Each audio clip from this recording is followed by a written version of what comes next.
चीज यहाँ पे पढ़ोगे वो सारी की सारी चीज क्या होगी, इस वेव के बारे में ही है। मतलब इसका हाइट कितना है, इन दोनों के बीच का डिस्टेंस कितना है, ये कितने एरिया में बैंड हो रहा है, ये कितने एरिया में ओपन हो रहा है, ये सारी बात आपको पता होनी चाहिए। इन्हीं सारी चीजों को हम किसी को फ्रीक्वेंसी बोल देते हैं, किसी को वेव नंबर बोल देते हैं, एम्पलीट्यूड बोल देते हैं, वेलोसिटी बोल देते हैं, फ्रीक्वेंसी बोल देते हैं। मतलब सारी चीजें किससे रिलेटेड है, जो वेव है हमारा उस वेव से ही रिलेटेड है। ठीक है।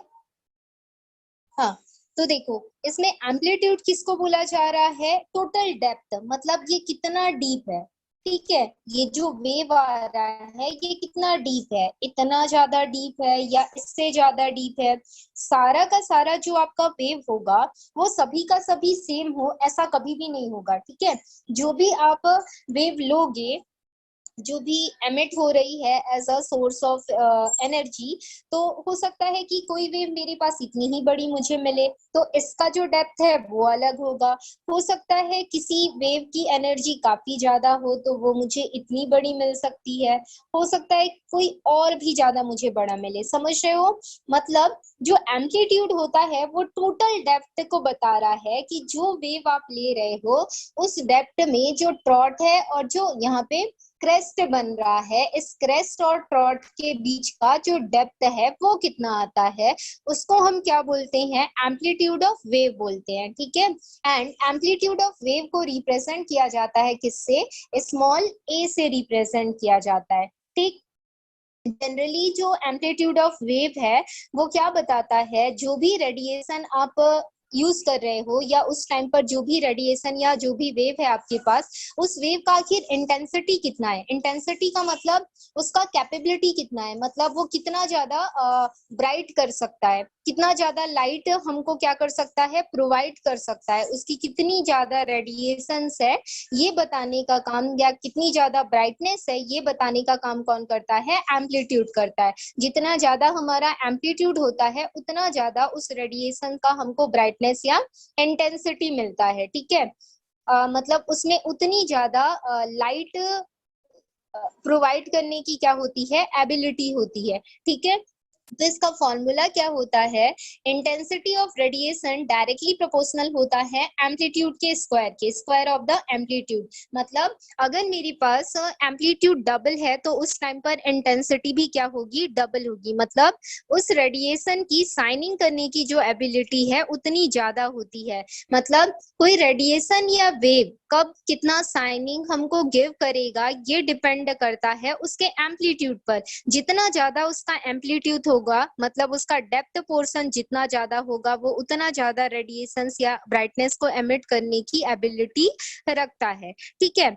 नेक्स्ट यहाँ पे बताया जा रहा है वेव नंबर। नेक्स्ट हमारा जो स्पेक्ट्रम के लिए प्रॉपर्टी है वो है वेव नंबर। वेव नंबर क्या होता है, एक पर्टिकुलर जो आपका डायरेक्शन ऑफ कम्युनिकेशन है, इस डायरेक्शन में आपका क्या होगा, डायरेक्शन ऑफ कम्युनिकेशन, मतलब वेव कितने एरिया को क्या कर रहा है, कम्युनिकेट कर रहा है। ठीक है, उसको हम डायरेक्शन ऑफ कम्युनिकेशन बोलेंगे। अब देखो वेव नंबर का मतलब है कि मैंने इस डायरेक्शन ऑफ कम्युनिकेशन में एक डिस्टेंस को लिया है, पर्टिकुलर एक डिस्टेंस को, और वो डिस्टेंस मेरा कितना है, मान लो 1 सेंटीमीटर है। तो इस 1 सेंटीमीटर जो वेव है उसमें सॉरी 1 सेंटीमीटर जो डिस्टेंस है उसमें कितना वेव आएगा, कितना वेव आएगा। जैसे सपोज अगर मेरा डिस्टेंस 1 सेंटीमीटर का है तो उसमें आपको क्या करना है, वेव नंबर को काउंट करना होगा कि उस पे कितना नंबर ऑफ वेव आएगा। जैसे इतना डिस्टेंस मैंने ले लिया तो यहाँ पर कितना नंबर ऑफ वेव आ रहा है, तो ये मेरा क्या हो जाएगा, एक वेव। जैसे यहाँ से ये वेव स्टार्ट हुई और यहाँ पे कंप्लीट हुई, ठीक है, that is a one wave, एक वेव का कंप्लीट होना। ठीक है, फिर यहाँ से ये ऐसे आई तो यहाँ से आप इसको मेजर आएगी तो ये कंटिन्यूसली, ठीक है, लेकिन आपको मेजर कैसे करना है वो मैं बता रही हूँ कि यहाँ से यहाँ तक आपका एक वेव हुआ, फिर यहाँ से यहाँ तक ये आपका दूसरा वेव हुआ, फिर यहाँ से यहाँ तक आपका तीसरा वेव हुआ। तो पर्टिकुलर इतने डिस्टेंस तक मेरे पास कितना वेव नंबर है पूछा जाएगा तो मैं बोलूंगी मेरे पास 3 वेव नंबर है। ठीक है, तो इसको हम वेव नंबर बोलते हैं। और जो वेव नंबर आती है हमारे पास जिसको हम न्यू बार से डिनोट करते हैं, ये हमारा न्यू होता है और इसके ऊपर एक डैश लाइन लगा दो तो उसको क्या बोला जाता है, बार बोला जाता है। ठीक है, तो न्यू बार से डिनोट किया जाता है। न्यू से किसको डिनोट किया जाता है, फ्रीक्वेंसी को डिनोट किया जाता है, हमने देखा था। ये सारे सिंबल आपके लिए इंपॉर्टेंट है बेटा, याद रखिएगा। हमने क्या देखा था, वेव लेंथ को रिप्रेजेंट किया जाता है लैम्डा से, फ्रीक्वेंसी को रिप्रेजेंट किया जाता है न्यू से, वेलोसिटी को रिप्रेजेंट किया जाता है सी से, एम्पलीट्यूड को रिप्रेजेंट किया जाता है स्मॉल ए से, और वेव नंबर को किससे रिप्रेजेंट किया जाता है पूछा जाएगा तो न्यू बार से रिप्रेजेंट किया जाता है। और इसको कैलकुलेट कौन से फॉर्मूला से किया जाता है, तो wave number is equal to length लिखा जाता है, बिकॉज रेसिप्रोकल होता है ये वेव लेंथ का।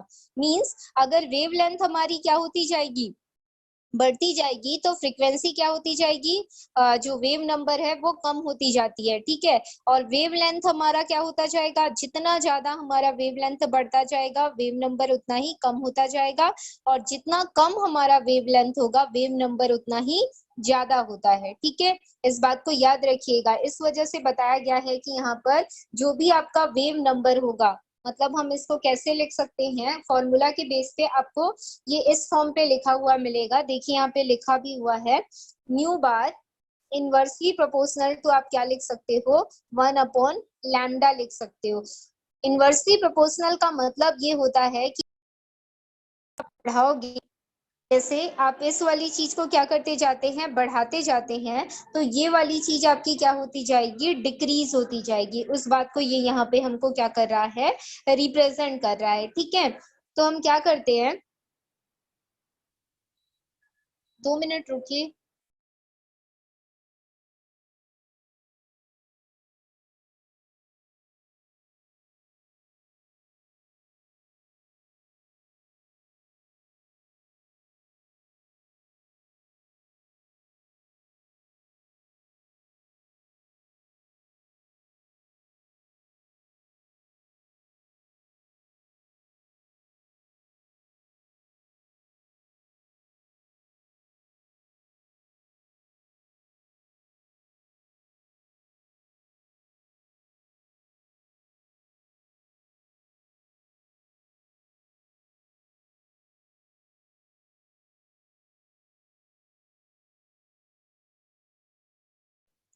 हाँ, तो देखिए, हम जो डिस्कस कर रहे थे उसमें हम वेव नंबर के बारे में डिस्कस कर रहे थे, जिसमें आपको मैंने क्या बताया, वेव नंबर के बारे में बताया। वेव नंबर जनरली हमको क्या बता रहा है कि जितना ज्यादा वेव नंबर हमको मिलता है उसका वेव लेंथ उतना ही कम होता है। ठीक है, वेव का लेंथ उतना ही, जितना ज्यादा वेव नंबर का मतलब बहुत सारी वेव्स मैंने बढ़ाती गई, और जितना ज्यादा मैं वेव बढ़ाती जाती हूँ उसका लेंथ क्या होता जाता है, उतना ही कम होता जाता है। इस वजह से यहाँ पे बोला गया है कि जो वेव नंबर होता है वो इनवर्सली प्रोपोर्शनल होता है, किसके, वेव लेंथ के इनवर्सली प्रोपोर्शनल होता है। मतलब वेव लेंथ बढ़ती है तो वेव नंबर कम होता जाता है, और वेव लेंथ कम होती है तो वेव नंबर बढ़ता जाता है। उस चीज को यहाँ पे रिप्रेजेंट किया गया है। ठीक है, नेक्स्ट आपका है period of waves. Period of waves में हमको ये देखना होता है कि एक पर्टिकुलर टाइम पे वेव्स कितनी होती है, ये पता करना रहता है। ठीक है, पर्टिकुलर टाइम का मतलब आपने 1 सेकेंड लिया, 1 मिनट लिया, या फिर आपने क्या लिया, जैसे मैंने क्या बताया, 1 सेकेंड, 1 मिनट या 1 आवर लिया, तो उस पर्टिकुलर टाइम पे वो कितने नंबर ऑफ वेव्स को क्या कर रहा है, रिप्रेजेंट कर रहा है, वो हमको दिखाना रहता है। ठीक है, और उसको हम क्या बोलेंगे, पीरियड ऑफ वेव्स बोलेंगे। मतलब 1 सेकेंड में मान लो मुझे कितनी वेव्स मिली हैं, 2 वेव्स मिली हैं, या हो सकता है कि 1 सेकेंड में मुझे कितनी वेव्स मिली हैं, 3 वेव्स मिली हैं। ठीक है, वॉइस आ रही है ना मेरी? Yes ma'am. Yes ma'am. हाँ, 11। ठीक है, तो पीरियड ऑफ वेव्स में देखो, हो सकता है कि 1 सेकेंड में मुझे कितनी वेव मिले, 2 वेव मिले, हो सकता है मुझे 4 सेकेंड में कितनी वेव मिले, 4 वेव मिले। मतलब पॉसिबिलिटी है कि एक पीरियड के अंदर हमको कितना वेव मिल सकता है। वो जो पीरियड यहाँ पे बताया गया है, पीरियड ऑफ वेव्स का मतलब पर्टिकुलर सेकेंड में हमको कितना वेव मिल रहा है, जिसको हम पीरियड ऑफ वेव्स बोलेंगे। मतलब जितना नंबर ऑफ वेव्स उस टाइम पे हमको देखने को मिलेगा उसको हम क्या बोलेंगे, पीरियड ऑफ वेव बोलेंगे। यहाँ पर नंबर ऑफ वेव के बेसिस पे हम टाइम पता करते हैं ये बोल सकते हैं। और पीरियड ऑफ वेव को डिनोट किया जाता है कैपिटल टी से, जो कि यहाँ पे रिप्रेजेंट किया गया है। And their formula is it is a reciprocal of their frequency. मतलब अगर जो वेव है आपका इंक्रीज होता जाता है, पीरियड ऑफ वेव्स अगर बढ़ता जा रहा है, तो उस टाइम पर जो फ्रीक्वेंसी है वो आपकी क्या होती जाती है, डिक्रीज होती जाती है, वो बताया जा रहा है।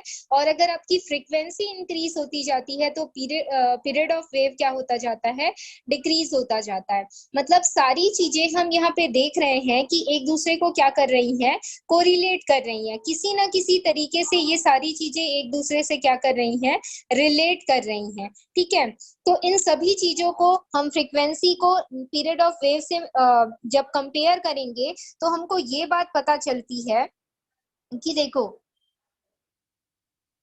फ्रीक्वेंसी जनरली डिपेंड किस पे कर रही है, फ्रीक्वेंसी नंबर ऑफ वेव्स पे या पीरियड ऑफ वेव्स पे। मतलब एक पर्टिकुलर टाइम पे, एक सेकंड पे मुझे मान लो एक वेव मिल रहा है, ठीक है। तो इस एक वेव का मुझे पूछा जाएगा कि फ्रीक्वेंसी जो है, सपोज मेरी फ्रीक्वेंसी उस टाइम पर काफी ज्यादा है, तो उस टाइम पर मेरा जो नंबर ऑफ वेव्स होगा वो क्या होगा, काफी कम होगा। मतलब नंबर ऑफ वेव्स कम होती जाती है तो फ्रीक्वेंसी क्या होती जाती है, बढ़ती जाती है। और नंबर ऑफ वेव्स अगर हमारे पास क्या होते जाएंगे, बढ़ते जाएंगे, तो फ्रीक्वेंसी क्या होती जाएगी, कम होती जाएगी। उस बात को यहाँ पे बताया गया है। मतलब रेसिप्रोकल है, एक को बढ़ाओगे तो दूसरा घटेगा, दूसरे को बढ़ाओगे तो जो फ्रीक्वेंसी है वो घट जाएगा। जैसे मेरे पास 3 नंबर ऑफ वेव्स आई तो उस टाइम पर क्या हो जाएगा, जो फ्रीक्वेंसी है वो डिक्रीज हो जाएगा। और मेरे पास 1 नंबर ऑफ वेव्स है, तो उस टाइम पर मेरा जो फ्रीक्वेंसी है वो क्या होता जाएगा, इंक्रीज होता जाएगा। मतलब जितना कम हमारे पास वेव नंबर होता है उसकी फ्रीक्वेंसी उतनी ही क्या होती है, ज्यादा होती है। उस बात को यहाँ पे रिप्रेजेंट किया गया है। तो एक वेव या एक रेडिएशन जब हमको मिलता है किसी कम्युनिकेशन के डायरेक्शन पे, अप्स एंड डाउन के फॉर्म पे, तो उस टाइम पर उस वेव में बहुत सारे कैरेक्टर्स होते हैं। इस वेव के अंदर हमको उसका क्या मिलता है, वेवलेंथ के बारे में पता चलता है। इसके अलावा हमको उसकी फ्रीक्वेंसी के बारे में पता चलता है। इसके अलावा हमको क्या पता चलता है, उसके वेव नंबर के बारे में पता चलता है। साथ में एम्पलीट्यूड हमको क्या बता रहा होता है कि इसका डेप्थ कितना है, ये हमको बताएगा। इसका एम्पलीट्यूड कितना है, जितना ज्यादा एम्पलीट्यूड होगा वो उतने हायर रेंज को रिप्रेजेंट करता है। इसकी वेलोसिटी कितनी है, मतलब इसकी एक पॉइंट से दूसरे पॉइंट तक पहुंचने में इसको कितना स्पीड लगता है, कितनी जल्दी ये पहुंच जाता है। हो सकता है कोई 1 सेकेंड में पहुंच जाता है तो उसकी स्पीड काफी हाई है, हो सकता है किसी को 4 सेकेंड लगता है, मतलब उसकी स्पीड उससे क्या हो जाएगी, कम हो जाएगी। तो इन सारी प्रॉपर्टी के बेसिस पे हम ये आइडेंटिफाई कर लेते हैं कि जो रेडिएशंस होते हैं वो अलग अलग होते हैं। जैसे अल्फा है, बीटा है, गामा है, इंफ्रारेड है, विजिबल रे है। ये सारी की सारी जो चीजें होती हैं, अल्ट्रावायलेट है, एक्सरेज है, ये सभी क्या होती हैं, डिफरेंट एम्पलीट्यूड की है, डिफरेंट वेवलेंथ की है, डिफरेंट फ्रीक्वेंसी रेंज की है। ठीक है, नंबर ऑफ वेव्स इनमें डिफरेंस होते हैं। और एनर्जी की एबिलिटी जो होती है, एनर्जी कैपेसिटी, अभी आप एक टर्म पढ़ोगे, प्लांक नाम के साइंटिस्ट ने दिया था जिसको क्वांटा बोला जाता है। उसमें आपको पता चलेगा कि कैसे एक वेव एनर्जी का एक क्वांटा होता है और उसी क्वांटाइज्ड फॉर्म में किसी भी ऑब्जेक्ट से एनर्जी क्या होती है, एमिट होती जाती है, वो भी आप पढ़ोगे। तो इसमें जनरली एक वेव का कैरेक्टर कैसे डिफरेंशिएट किया जा सकता है, कैसे कैसे रेडिएशन डिफरेंट हो सकती है। मतलब सारी की सारी तो एमिट हो रही है, सारी की सारी एनर्जी का एक फॉर्म ही है, ठीक है, लेकिन फर्क क्या है, सभी वेव से डिफरेंट है। हालांकि वो इलेक्ट्रोमैग्नेटिक कैरेक्टर रिप्रेजेंट कर रहे हैं, कुछ कोई इलेक्ट्रिक फील्ड रिप्रेजेंट कर रहा है, कोई मैग्नेटिक फील्ड रिप्रेजेंट कर रहा है, किसी में इस टाइप का चार्जेस ही नहीं है, नॉर्मल एनर्जी का एक सोर्स ही है कोई रे। इस टाइप की बहुत सारी रेस जो स्पेस है उसमें क्या होती रहती है, एमिट होती रहती है।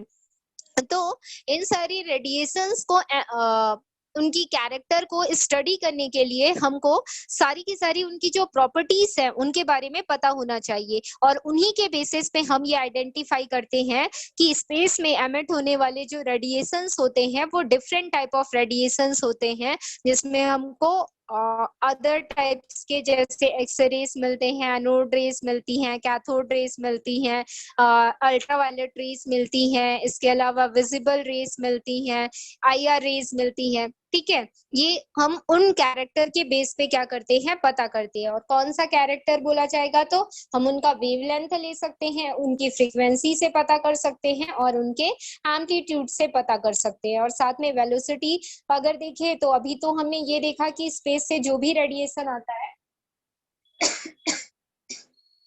क्या होता है, वो वेलोसिटी जो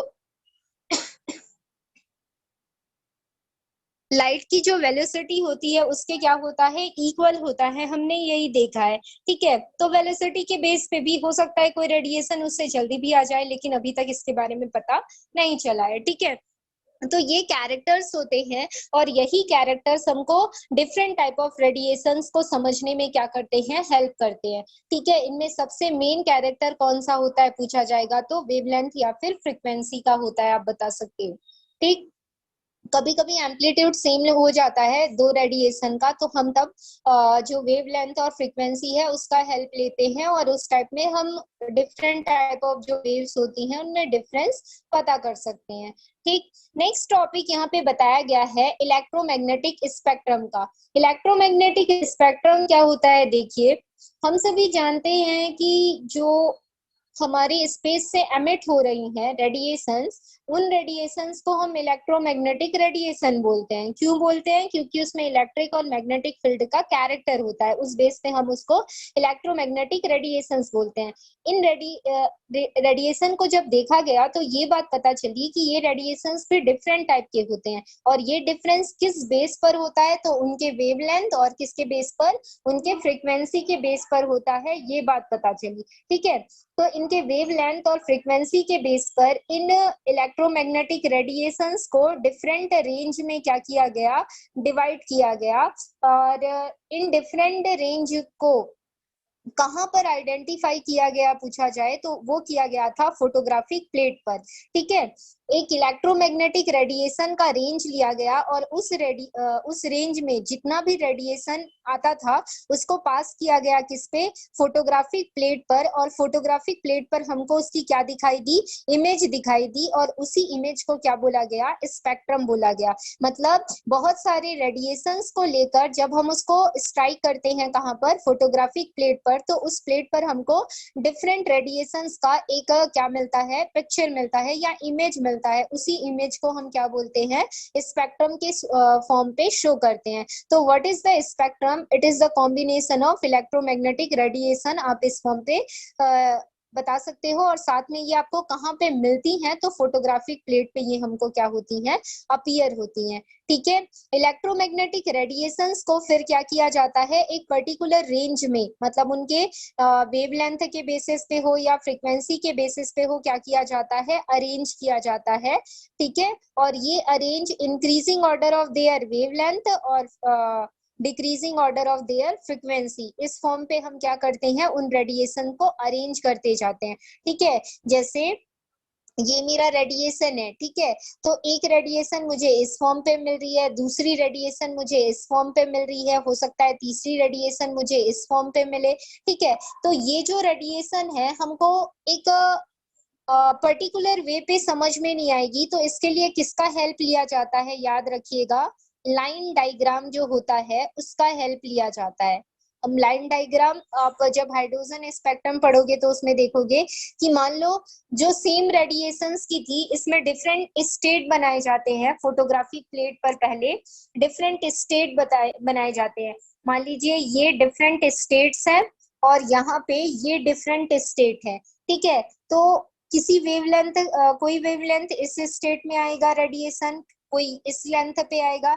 ऐसे करते हुए सेम रेडिएशंस का यहाँ पे आपको लाइनिंग मिलेगा, यहाँ पे डिफरेंट रेडिएशन का लाइनिंग मिलेगा, यहाँ पे डिफरेंट रेडिएशन का लाइनिंग मिलेगा।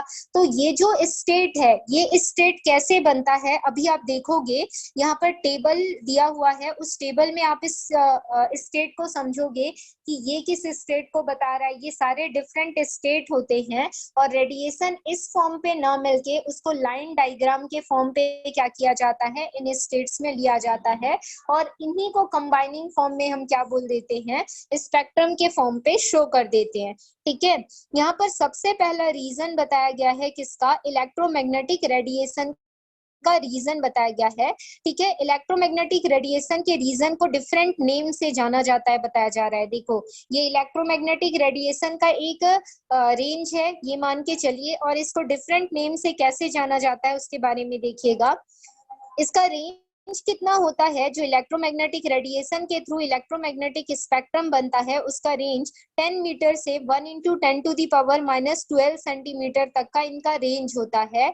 इसमें क्या करते हैं, जो भी मॉलिक्यूल्स होते हैं वो इन रेडिएशंस को एब्जॉर्ब करते हैं और goes into different excited state. अगर ये मेरा ग्राउंड स्टेट है तो हम इसको क्या बोलेंगे, एक्साइटेड स्टेट बोलेंगे। ठीक है, यहाँ पर क्या होती है, हमारी किसी टाइप की कोई मॉलिक्यूल्स होगी जो कि ग्राउंड स्टेट में प्रेजेंट होगी, यहाँ से रेडिएशन आप पास करोगे, ये मॉलिक्यूल इसको क्या करेगा, एब्जॉर्ब करेगा, और एब्जॉर्ब करने के बाद देखो ये ग्राउंड स्टेट है तो यहाँ पर एनर्जी लेवल क्या होगा, डिफरेंट होगा, और यहाँ पर एनर्जी लेवल क्या होगा, डिफरेंट होगा। तो जैसे ही ये मॉलिक्यूल इस एनर्जी को क्या करेगा, एब्जॉर्ब करेगा, तो सॉरी रेडिएशन को एब्जॉर्ब करेगा, तो रेडिएशन क्या है, एनर्जी का एक फॉर्म है। तो अगर ये एनर्जी को एब्जॉर्ब करेगा तो ये क्या हो जाएगा, एक्साइट हो जाता है। ठीक है, या एक्टिव हो जाता है, ऐसा आप समझ सकते हो। और ये मॉलिक्यूल उस रेडिएशन को इस स्टेट पर क्या करेगा, स्ट्राइक करने लग जाता है या फॉल आउट करने लग जाता है। ये जो एक्साइटेशन स्टेट है ये आपके लिए डिफरेंट टाइप की हो सकती है। देखिए यहाँ पे बताया जा रहा है, इसको अच्छे से समझिएगा। ये जो मैंने स्टेट आपको बताया था यहाँ पे डिफरेंट, तो ये सारे स्टेट कौन कौन से हो सकते हैं, तो ये इलेक्ट्रॉनिक स्टेट हो सकता है, यहाँ पर ये रोटेशन स्टेट हो सकता है, बताया जा रहा है। इसके अलावा यहाँ पर ये न्यूक्लियर स्पिन का स्टेट हो सकता है, ऐसा बताया गया है। और ये बॉन्ड डिस्टॉर्शन का स्टेट हो सकता है। मतलब ग्राउंड स्टेट से वो एक्साइटेड स्टेट में अब एनर्जी लेने के बाद वो क्या कर रहा है, इलेक्ट्रॉनिक वाइब्रेशन शो कर रहा है, रोटेशन शो कर रहा है, या उसमें स्पिन हो जा रही है, या केमिकल का बॉन्ड डिसोसिएट हो जा रहा है।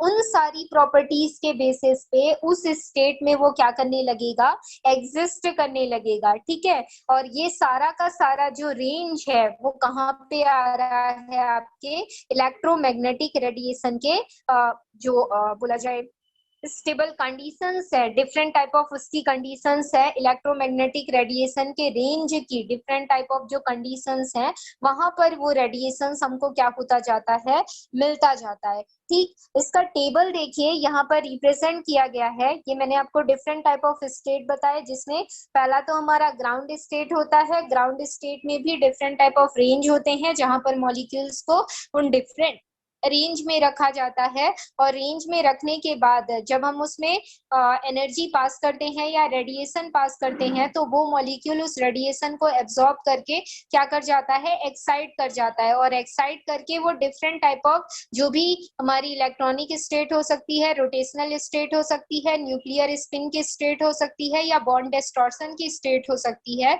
उन स्टेट में वो जा सकता है। और ये जो डिफरेंट टाइप ऑफ स्टेट्स हैं, इन्हीं डिफरेंट टाइप्स ऑफ स्टेट को वेरियस टाइप ऑफ रीजन बोला जाता है, और इन रीजन को एक साथ क्या बोला जाता है, इलेक्ट्रोमैग्नेटिक रेडिएशन का रीजन डिनोट किया जाता है। तो यहाँ पर इलेक्ट्रोमैग्नेटिक रेडिएशंस के डिफरेंट एप्लीकेशंस बताए गए हैं, और क्या क्या रीजन होते हैं वो बताए गए हैं। तो देखिए यहाँ पर रे के टाइप है, name of the region, gamma ray region है, एक्सरे रीजन है, अल्ट्रावायलेट रीजन, विजिबल रीजन है आपका, इंफ्रारेड रीजन है, माइक्रोवेव रीजन है, और रेडियो वेव्स का रीजन है। सबसे पहले गामा रेस का रीजन बताया गया है। देखो, अगर कोई वेवलेंथ आपकी कितने 10⁻⁻12 सेंटीमीटर टू 10⁻⁻10 सेंटीमीटर तक आती है, तो उसके बाद आपका जो फ्रीक्वेंसी है वो कितना मिलता है, 3 × 10⁻18 टू 3 × 10⁻20 हर्ट्ज है, उसकी फ्रीक्वेंसी आपको मिलेगी। ऐसे स्पेक्ट्रम को कौन सा स्पेक्ट्रम बोला जाता है, मोसबॉर स्पेक्ट्रम बोला जाता है। और इसका यूज किस में किया जाता है, मतलब उस रे का एप्लीकेशन क्या है पूछा जाएगा, तो उस रे का यूज किया जाएगा कैंसर के ट्रीटमेंट में। ऐसे डिफरेंट टाइप ऑफ रेडिएशन यहाँ पे बताए गए हैं, लेकिन इसके बारे में हम कल डिस्कस करेंगे। आई थिंक अभी आपकी इंग्लिश की क्लास होने वाली है इसलिए, ठीक है। तो आज की क्लास हम यहीं पे खत्म करते हैं। Okay yes yes ma'am. Ma'am.